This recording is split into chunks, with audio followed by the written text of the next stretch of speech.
আসসালামু আলাইকুম রহমতুল্লাহি বারাকাতু। বন্ধুরা সবাই কেমন আছেন? আশা করি আল্লাহর রহমতে ভালো এবং সুস্থ আছেন।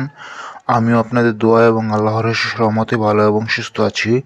বন্ধুরা, আজকেও আমি আপনাদেরকে একটি ভালোবাসার তাবিজ নিয়ে হাজির হয়েছি। এটি খুবই ভালোবাসার খুবই পরীক্ষিত একটি তাবিজ। এটি অবশ্যই জায়েজ কাজে ব্যবহার করবেন, নাজায়েজ কাজে ব্যবহার করবেন না।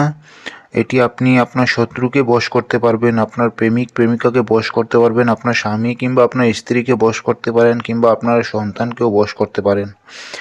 মোট কথা হচ্ছে গিয়ে, যে আপনার অবাধ্য চলে, যে আপনার কথা শুনে না, তাকে আপনি আপনার কাছে নিয়ে আসতে পারবেন, আপনার বশ করে রাখতে পারবেন, আপনার গোলাম বানাতে পারবেন। তো এই নকশাটি কিভাবে লিখবেন, কিভাবে প্রয়োগ করবেন, সম্পূর্ণ জিনিসটি আজকে আমি আপনাদেরকে বলবো। ভিডিওটি একদম শেষ পর্যন্ত দেখবেন, টেনে টেনে কেটে কেটে দেখবেন না, তাহলে কিছুই বুঝতে পারবেন না। তো চলুন বন্ধুরা, শুরু করা যাক কিভাবে আপনি এই নকশাটি লিখবেন। এই নকশাটি আপনি যে কোনো দিন লিখতে পারেন। প্রথমে এরকম বক্স আঁকে নেবেন। বক্স এঁকে নিয়ে তারপরে এই যেগুলো লেখা আছে ঠিক সেগুলো আপনারা লিখবেন। লিখে এই মাঝখানের ঘরটা খালি রাখবেন। যেখানে নাম বিনতে নাম লেখা আছে ওই ঘরটা খালি রাখবেন। ওই ঘরে আপনার যা ইচ্ছা তাই লিখতে পারেন। যেমন ধরেন, আপনি যাকে বশ করতে চান তার নাম বিনতে তার মায়ের নাম লিখতে হবে, ঠিক আছে? কিংবা আপনি যাকে আপনার প্রেমে পাগল করতে চান তার নাম বিনতে তার মায়ের নাম লিখতে হবে। এখন আপনার সন্তানকে যদি বশ করতে চান তাহলে সন্তানের নাম এখানে বিনতে আপনার নাম এখানে লিখতে হবে। কিংবা আপনার প্রেমিকা কিংবা আপনার প্রেমিককে যদি বশ করতে চান তার নাম বিনতে তার মায়ের নাম এখানে লিখতে হবে। এবং এই নকশাটি লিখে আপনি কি করবেন, একটি ভারী পাথরের নিচে চাপা দিয়ে রেখে দিবেন। ভারী পাথরের নিচে চাপা দিয়ে রেখে দিবেন। এটি আপনি যতদিন চাপা দিয়ে রাখবেন, ইনশাআল্লাহ আপনার ভালোবাসার মানুষ আপনার জন্য আরও অস্থির হবে।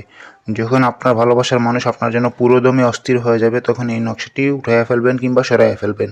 সরাইয়া ফেলে এটা আপনি নদীতে কিংবা যে কোনো পানিতে ভিজিয়ে ওটা নষ্ট করে ফেলবেন। তো এই নকশাটি কীভাবে প্রয়োগ করতে হয় আমি আপনাদেরকে বলে দিলাম। তো আপনারা এটি জায়েজ কাজে ব্যবহার করবেন, না জায়েজ কাজে ব্যবহার করবেন না। তো আমি আপনাদের বোঝানোর সুবিধার্থে আবারও বলে দিচ্ছি। এই নকশাটি লিখতে হলে এরকম একটি ঘর আঁকবেন। ঘরে উপরে 786 লিখবেন। তারপরে এইভাবে যেটা যেটা লেখা আছে সেটা আপনি লিখবেন। লিখে তারপরে এই যে মাঝখানে ঘর খালি রাখবেন। এই ঘরে আপনি আপনার ভালোবাসার মানুষের নাম লেখার জন্য, ঠিক আছে? তো তারপরে আপনার ভালোবাসার মানুষের নাম লিখবেন, কিংবা আপনার শত্রু যদি থাকে শত্রুর নাম এখানে লিখবেন। লিখে ওটা আপনি মাটি কিংবা এই ভারী কোনো কিছুর নিচে আপনি ওটা চাপ দিয়ে রেখে দিবেন। তাহলে দেখা যাবে আপনার শত্রু আপনার জন্য পাগল হয়ে গেছে, ঠিক আছে? আপনার প্রেমে পাগল হবে। তো এটি নাজায়েজ কাজে ব্যবহার করবেন না। আপনার উদ্দেশ্য যদি সঠিক থাকে তাহলে অবশ্যই ব্যবহার করবেন। আর অবশ্যই এটির ইজাজত পেতে হলে আমার ভিডিওতে লাইক দিতে হবে, ভিডিওটি শেয়ার করতে হবে এবং এই চ্যানেলটি সাবস্ক্রাইব করা থাকতে হবে। আর একটা কথা বলে নিই বন্ধুরা, এই নকশাটি লেখার পর আপনারা কি করবেন, এই নকশাটি লেখার পর কাজ করার পর মসজিদে অথবা ভিক্ষুককে আপনি 5-10 টাকা দান করে দিবেন। তাহলে আপনার হচ্ছে কি সদকা হয়ে যাবে, এই নকশার সদকা হয়ে যাবে, ঠিক আছে? তাহলে এই নকশাটি আরও দ্রুত কাজ করবে। মসজিদে অথবা ভিক্ষুককে 5-10 টাকা দিয়ে দিবেন। তো আজকের মতো এ পর্যন্ত। ভিডিওটি ভালো লাগলে অবশ্যই লাইক কমেন্ট শেয়ার করবেন। আসসালামু আলাইকুম রহমতুল্লাহ।